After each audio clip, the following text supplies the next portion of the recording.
we want to inform the public of Meghalaya as well as the nation, other parts of the nation also, that we have filed a petition, a PIL, in the Supreme Court of India on the 13th of this month, on Monday, challenging the constitutionality of the Citizenship Amendment Act 2019 and the reasons behind why we have gone to court. And because obviously we know that there have been countless petitions which have been filed in the Supreme Court since last year, so numbering 60. I think maybe it'll reach 100, 60, or maybe it'll reach 100 by the end of this month.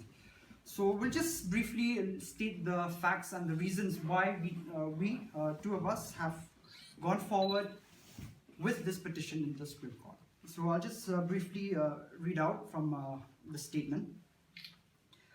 Our challenge basis on the arbitrariness of the CAA and its attack on the freedom of religion and privacy of individuals.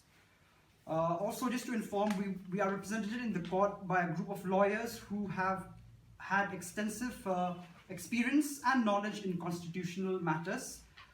This group includes Mr. Gautam Bhatia, Vrinda Bhandari, Malvika Prasad, and also others.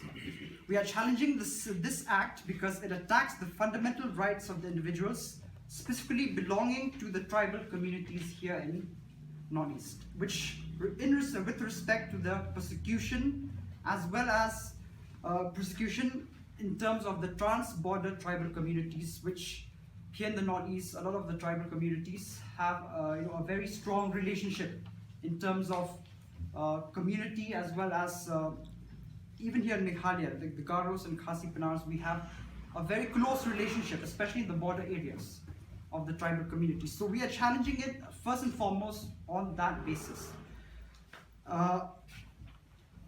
The Khasi Penar, Garo, as well as other smaller tribal communities here in the state of Meghalaya, bordering the country of Bangladesh. To quote from our petition, which we will share later on, the Act fails to take into account the lived realities of the inhabitants of these border regions, many of whom follow indigenous religions and who do not identify as being a part of any of the 6 mentioned religious communities in the Act: Hindu, Sikh, Buddhist, Jain, Parsi, or Christian.